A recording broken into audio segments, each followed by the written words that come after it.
Light light light करो करो करो करो करो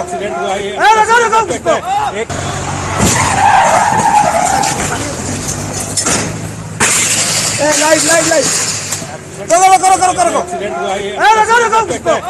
दो लोगों की गिरफ्तारी कल ही कर ली गई थी और दो लोग उसमें से फरार हुए थे, जिसपे हम लोग मर्डर केस करके इन्वेस्टिगेशन कर रहे थे। उसमें से एक और अभियुक्त की गिरफ्तारी अभी कुलदीप की कर ली गई है और जो चौथा शेष बच गया उसके विरुद्ध हम लोग छापेमारी कर रहे हैं।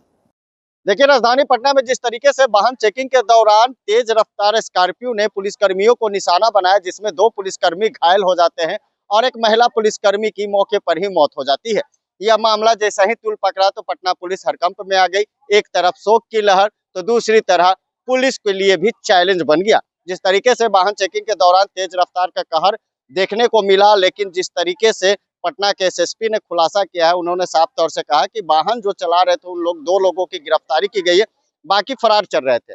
लेकिन किसी तरह एक की गिरफ्तारी हुई है, लेकिन वो लोग का न तो कोई आपराधिक इतिहास है और वो लोग शराब के नशे में भी नहीं थे। लेकिन जिस तरीके से जो मामला सामने निकल कर आया, उस मामले को लेकर पटना पुलिस ने साफ तौर से कह दिया है कि इन पर हत्या का केस दर्ज किया गया है, किसी भी हाल में इनको छोड़ा नहीं जाएगा, स्पीड ट्रायल के तहत इन्हें जेल भेजा जाएगा। लेकिन सवाल उठता है कि पटना पुलिस अगर मरीन ड्राइव और अटल पथ पर वाहन चेकिंग करती है तो बैरिकेटिंग क्यों नहीं लगाती, क्योंकि गाड़ियों की रफ्तार तेज होती है। और जिस तरीके से पटना पुलिस ने उस वाहन को रोका था, तो उस पर भी सवाल खड़े होते हैं कि पटना पुलिस को कम से कम तो बैरिकेटिंग उन जगहों पर करना चाहिए जहां वाहनों की रफ्तार देखी जाती है। इन तमाम मामलों को लेकर पटना के एसएसपी क्या कुछ करे, जरा वो सुनिए। में अपडेट यही है कि दो लोगों की गिरफ्तारी कल ही कर ली गई थी और दो लोग उसमें से फरार हुए थे, जिसपे हम लोग मर्डर केस करके इन्वेस्टिगेशन कर रहे थे। उसमें से एक और अभियुक्त की गिरफ्तारी अभी कुलदीप की कर ली गई है और जो चौथा शेष बच गया उसके विरुद्ध हम लोग छापेमारी कर रहे हैं।